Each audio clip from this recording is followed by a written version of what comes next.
Hey everybody, and welcome to another Chairman of the Board ranking video. So if you're not familiar with this series, it's where I take a look at the last 10 new to me games that I've played, no matter what they are, and I rank them from my least favourite up to my most favourite. Now these videos normally put out quite an eclectic bunch of games, and this episode is certainly no exception. I'm not sure about some of the interest that you guys will have in some of these games, but hey, that's what makes it so fun for me. Before we get started on the games, I want to give a shout out to the show's sponsor, KIENDA.co.uk, who are my go-to online retailer, and if you use the link in my show notes or the QR code, then you can get 5% off your first order.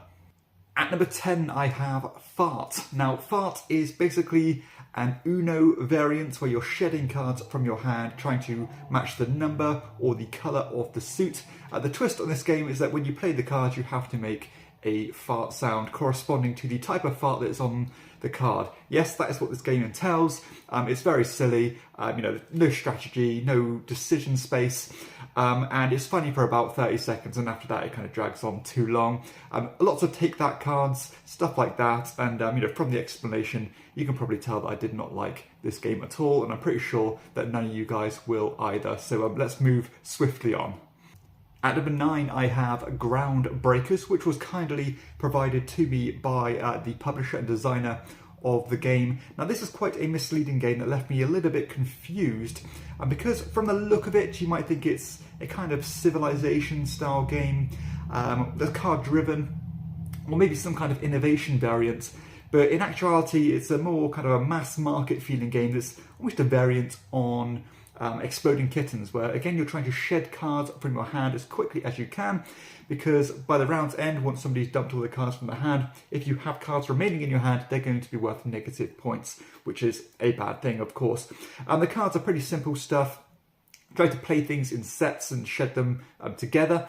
You could do reaction cards, do block people's moves, or force them to pick up cards. So there's a bit of take that here as well. If it drags on too long, the game also encourages you to play over several rounds, which again is not really a starter for me.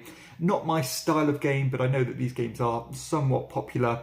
But I'm not sure if the kind of mechanical side of the game mixed with the aesthetics is a good combination to really showcase what this game is about and to get it into the hands of the right people. So I can't really recommend this one. It's not for me, and if I'm going to play a shedding game, I'm going to play something like Linko, Scout, or even games like Mask Men, which are much more enjoyable, more mechanically sound, and it is my tastes a bit better. At number 8, I have Green Team Wins. Now this is an ultra simple party game where you are given a question as a group, and you are going to secretly write the answer on these dry erase boards.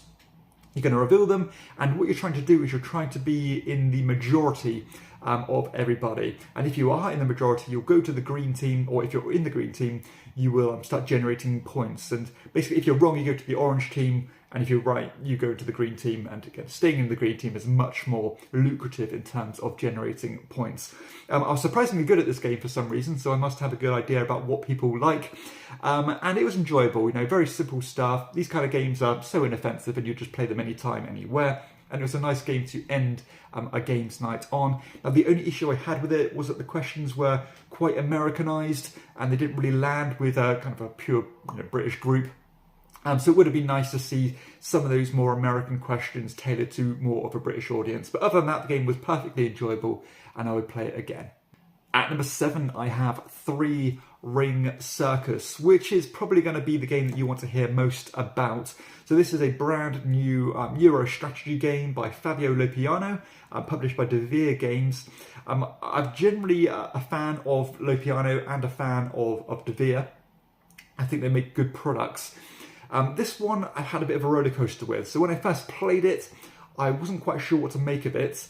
I thought this is good. There's a lot of things here that I like. I like this card play as you're building up this tableau of characters. I like this timing puzzle with these area majorities getting triggered on the main board. And this kind of thread of strategy that you're building towards these huge performances. The more I played this one, sadly, the less I'm enjoying it. I think the luck of the ticket card draw is too significant, because to put these big performances on, you need very specific characters, and if you're not drawing those characters, then you are pretty much screwed. And I also felt the game feels somewhat unsatisfying because you're not managing physical resources, and it seems like generating points is too easy. In lower player counts, I think you can get too much done. I think my review should be uploaded by the time this video comes out, so check out that video for a more detailed rules over kind of overview and more detailed thoughts, my detailed thoughts on the game. But sadly, yeah, I think this one is not quite up to par of what I want in my collection. I think it's slightly above average, but I don't think it's going to be in people's, or in the forefront of people's minds for too long. I liked how simple the rule set was, you're only taking one of two actions, playing a card or doing a performance, but I don't think this game has legs, and it just left me feeling a little bit numb, sadly, despite how beautiful the game looks. So that's it. At number 7, I have 3 Ring Circus. At number 6, I have Sea Salt and Paper.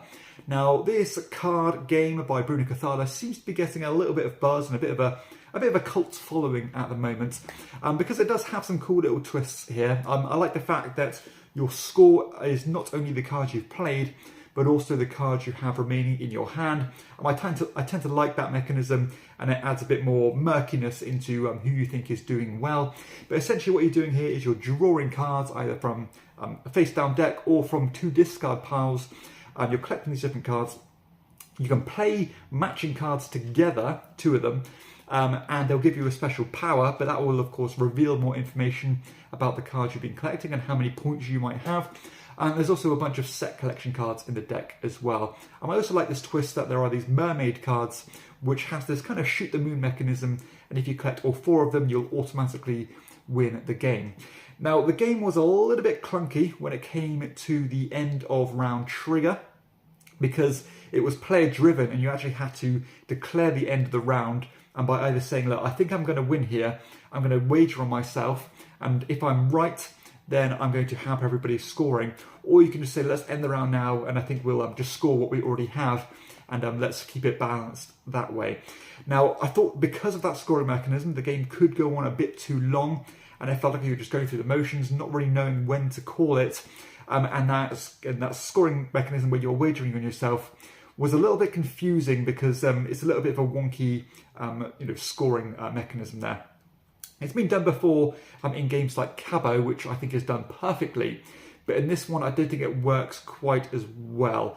Don't get me wrong, it's a decent game, but I think there are other card games in my collection that flow a bit nicer and are a bit more succinct than Sea Salt and Paper is, because even playing 1 round of this is quite long, and the game encourages you to play over several rounds until you've reached a certain amount of points. So would I call it a near miss? Maybe, but I don't think I'm going to miss this one when I end up passing with it. At number 5, I have Perfect Alibi. Now, this is a deduction game by Kristen A. Ostby, who's made some fantastic games. Definitely a different style of game for him, and I think it's one of his more original games, going back to 2015 actually. So this is like a pure logical deduction game. Think of games like Sleuth. This is very similar to that. A bit more simple than that in terms of the burnery nature of it. But the unique selling point of this game is at any time during the game, each player has a special power which will kind of break fundamental rules. Like, for example, normally you can only ask questions depending on these tiles that come out, but if you have a certain character, you can ask anybody any question. Or normally if there's an answer you're given and there's more than 2 of those cards, you have to show your opponent a card. Or there's a card that prevents you from doing so. Or there's a card that lets you do a lucky dip from people's hands. Or lets you kind of know answers when it's not even your turn. These kind of things that are, very minor, but in a logical deduction game can be quite significant and definitely be the difference maker in the winner or the loser. And that was actually what ended up costing me the game that I played of this recently, because somebody had a card and that prevented them from sharing that information from me. And if I knew that bit of information, I would have probably won the game. So that was quite cool. You can chop and change your characters as the game state is changing. So if you want an introductory deduction game, then I'd definitely recommend this one. It's pretty affordable, very cheap, at least when I bought it. But for my own collection, I do have other games that I prefer. such as Awkward Guests, Sleuth, as I already mentioned. Even games like Cryptid, I think are a bit better than Perfect Alibi. Not like there's anything wrong with it at all, I just don't need that many deduction games in my collection. At number 4, I have Delicious. So Delicious is one of the Pencil First series of kind of filler games, small box games, and that I've been talking about quite a bit on the channel recently, and there are more to come on this video.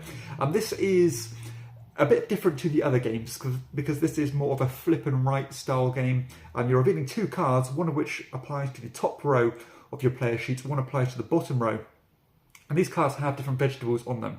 And what you're doing is you're trying to fill up these planters of either different types of veg, the same types of veg, or even pairs of veg as well. The more you fill, the more points you get. But of course, the more you play, the more restrictive that sheet becomes, because you have actually very selective options on what to pick. Like, for example, you can either take one card where it is, or you can take one card but in the opposite location. You can take 2 cards where they are, or you can take 2 cards anywhere. And you only have limited options to do that throughout the game. So, you are going to be at the mercy of luck here, because sometimes the card's going to fall with the way you've planned your sheet, and sometimes they're just not. But there are a few mitigation tools to overcome, and even some little combo things you can do as you place these little tools and stuff on your player sheet to broaden your options, I suppose. It's a nice game. It can be frustrating at times because you simply can't place things at times, but it's enjoyable, and for a 20 to 30 minute filler game, it's perfectly good. So that is Delicious at number 4. At number 3, I have the next of the Pencil First games, which is the What Not Cabinet. Now, this is a tile placement, puzzly, kind of spatial awareness game, as you have this kind of a Kallax shelf, I suppose, and you are drafting these tiles and then placing them on your little shelf to try and build rows and columns of either the same colour, the same artifacts, these kind of things, to get more or fewer points. But you're essentially trying to build patterns. And there are public objectives as well that you're trying to be the first to achieve. But I really do like this drafting mechanism here, as you can kind of go quicker in player order and hopefully get the tile that you really need that's on display, but you have a little less control. Or you can go really farther, lower down in the priority of turn order.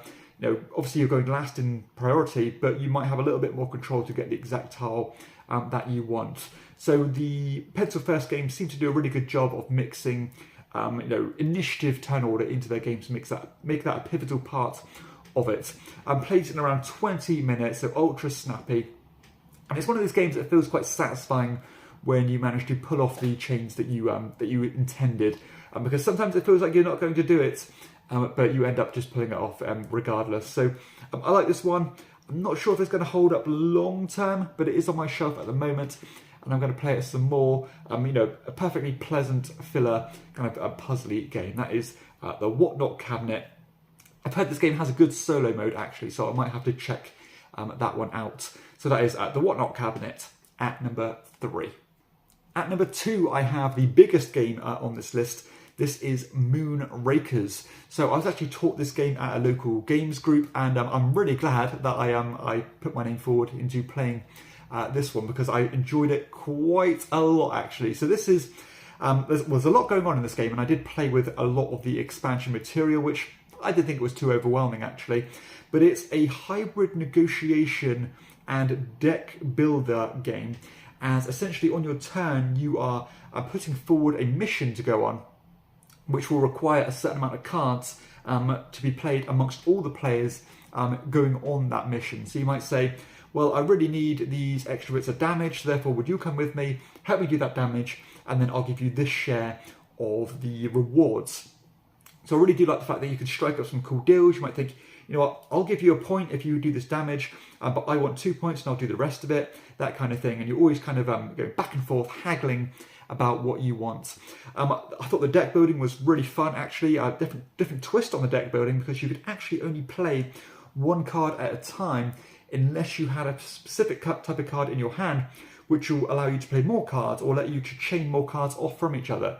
So I did like the fact that it wasn't as simple as, draw 5 cards and you can play 5 cards each round. You really did have to think a little bit more about how you were playing those cards and which cards to keep filtering through your hand. It worked really well. I think it's not a kind of game I'd have in my own personal collection because I think it's a little bit too rules intensive, a little bit too situation dependent because you want higher player counts here, as with most negotiation games. A massive table hog, but for an event game, something I'd play probably once or maybe even twice a year, I would recommend it quite a lot actually. So I definitely ended up enjoying this one way more than I was anticipating, and it's actually a really well put together and well constructed game. If you like negotiation and you regularly have higher player counts, then I would not look over this one. It's actually a really quite impressive. So that is Moonrakers at number 2. And finally, at number 1, it is the third of the pencil first games. This is Sunset Over Water. So Sunset Over Water is another set collection game, but this one's more of a contract fulfillment game, as you are moving your player piece around this big, I think it's a 5x5 grid of cards, collecting cards, then cashing in the symbols on these cards to gain points, essentially. The twist on this game is that you have a personal deck of cards. You're drawing 3 of them. You're playing one of them each round, which will give you a bunch of different information. So the first thing it will show is time. Now, the earlier the time, it means you get priority in turn order, which can be hugely important in this game because you need to go first to get the card you want. The second bit of information is the direction that you can move your pawn in. And the third bit of information is how many cards you can pick up. And as you can probably assume, generally the slower the cards are, the more cards you can pick up. The faster you move, the fewer cards you can pick up, but of course you jump priority. It flows very nicely, gorgeous artwork, and it's just a really nice filler game. Now, I've not given it quite a commendation yet because I've played this 3 or 4 times, I think, and I just want to play it a few more times to see that is it really going to hold up, and am I going to play it that many times more? I think I will. I think this is going to lean towards a commendation eventually, but I'm just being a little bit more reserved into giving that award out, I suppose. So really enjoyed this one. Probably one of the best filler games I've played in some time, actually, and I've been playing a lot. So out of all the pencil first games, this one is right up there for me. Lovely set collection game. Good spatial puzzle. Good use of initiative. And a good kind of conflicting mechanism of thinking, well, that simultaneous flipping of cards is quite exciting when you go really early, somebody else has just picked you going a little bit earlier, and they snatch the card you want, which can, of course, be a good type of frustration and what that player interaction is all about. So that is Sunset Over Water. Don't really hear too much about this one, and I think it should be more out there, more talked about and discussed, because it's a very solid and well put together game. So that is Sunset Over Water at number 1. So there we go, that concludes the video. Hopefully you have enjoyed it and discovered something new here. Definitely an eclectic bunch of games this episode. Now, if you have enjoyed the video, please be sure to hit like and subscribe to the channel and check out my other content too. But for everybody else, I'll see you next time on Chairman of the Board. Bye-bye.